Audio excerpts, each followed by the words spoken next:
G.I. Andeng, salah satu putra Dayak, yang menjadi mesin perang dalam operasi Dwi Korak, tahun 1964-1965 silam, saat konfrontasi dengan Malaysia. Jika dari resimen pelopor Polri, tercatat nama Amji Atak sebagai pahlawan Dwi Korak, maka dari pasukan gerak cepat, tercatat ada 253 orang, di antaranya 24 pemuda Dayak yang diterjunkan dalam operasi Dwi Korak ini. Dari jumlah tersebut, 36 orang gugur dan pulang hanya tinggal nama. Andeng salah satu dari anggota pasukan gerak cepat, yang selamat dan pulang bersama 500 sekian pasukan, yang ditawan di Malaysia dan Singapura. Andeng, kelahiran 20 Oktober 1941, di Kampung Tewang Pejangan, Kecamatan Kurun, Kabupaten Gunung Mas, Kalimantan Tengah.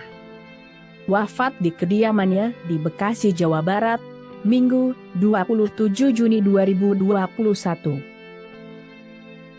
Sebelum wabah pandemi COVID-19 merebak, tahun 2020, redaksi kami sempat bertandang ke kediamannya untuk menyerahkan buku kisah perjuangan Amji Atak, Ranger andalan Jenderal Anton Sujarwo, di mana Andeng menjadi salah satu narasumber. Andeng kemudian bercerita tentang perjuangannya sebagai anggota pasukan gerak cepat TNI Angkatan Udara, yang menjadi salah satu mesin perang dalam operasi Dwi Korak, Ganyang Malaysia. Langit gelap gulita di atas hutan lindung, di Kampung Redung, Desa Tenang, Distrik Labis. Waktu telah menunjukkan lewat jam 12 malam, pada Rabu, 2 September 1964. Pesawat Hercules Angkatan Udara Republik Indonesia, menerjunkan 48 anggota pasukan gerak cepat, dengan jarak waktu yang saling berjauhan. Dari jumlah itu, ada 24 orang penerjun yang berasal dari suku Dayak, satu di antaranya G.I. Andeng.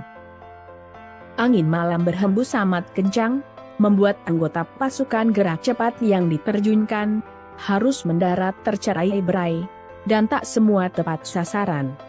Banyak yang mendarat tersangkut di pepohonan lebat di hutan lindung.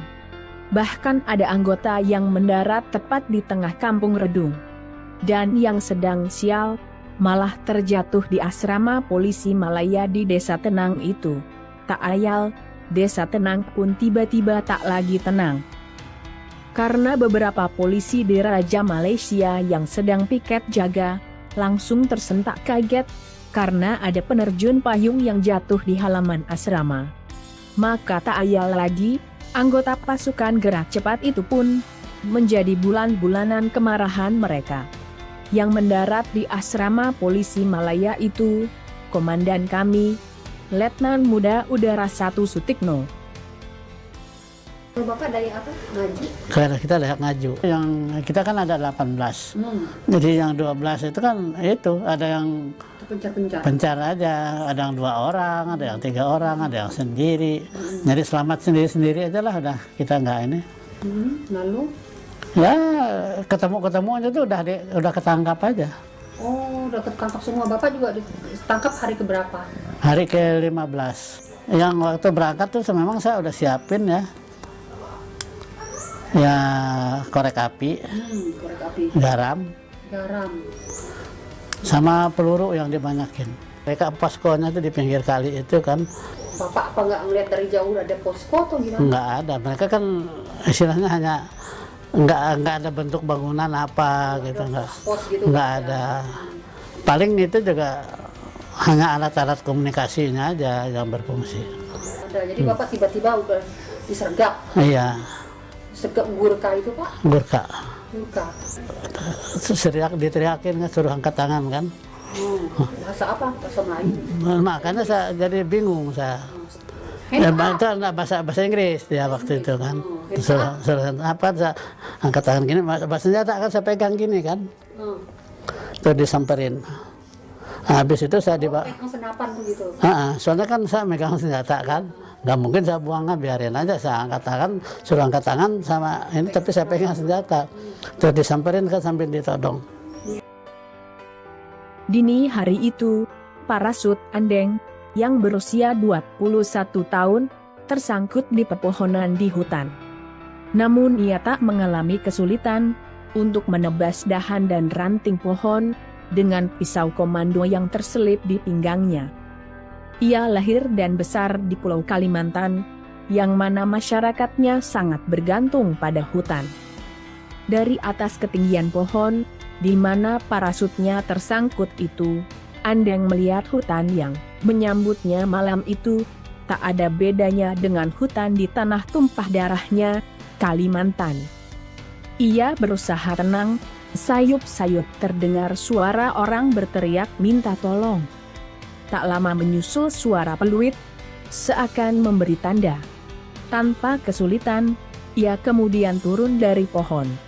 Kemudian ia berlari, menuju arah suara teriakan tadi. Benar saja, hanya dalam hitungan menit, ia sudah bertemu rekannya, sesama anggota pasukan gerak cepat, yang rupanya masih tersangkut dahan, serta ranting pohon yang membelit parasut dan tubuhnya. Hingga subuh menjelang, Andeng sudah bertemu dengan 5 orang rekannya, termasuk komandan kelompoknya, Muharam. Tepat seminggu kemudian, pada 9 September 1964, pasukan gerak cepat sudah berkumpul sebanyak 18 orang. Berarti masih ada 30 anggota pasukan yang tercerai-berai di hutan lindung Desa Tenang saat itu.